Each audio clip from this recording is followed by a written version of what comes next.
Hello friends, in this quick tutorial I'm gonna be show you how to turn off Snapchat location. But before getting started this video, make sure to subscribe. How to 1 minute.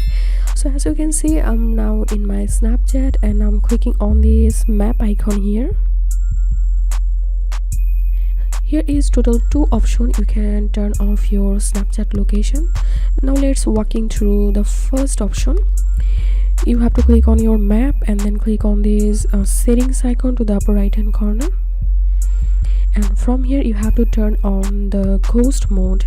When enabled, your friends can't see your location, so you have to turn on ghost mode, and until you can turn off ghost mode for 3 hours, 24 hours, and until turn on. So I'm clicking on this last option, and so this was the first way we can turn off our Snapchat location. And now let's go to the second option.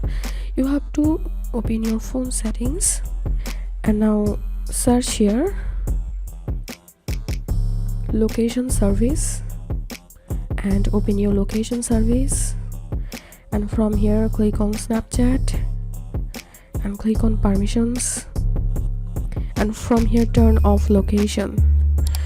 So this was 2 methods to turn off Snapchat location. If you find this video helpful, make sure to subscribe. How to 1 minute. Thanks for watching this video.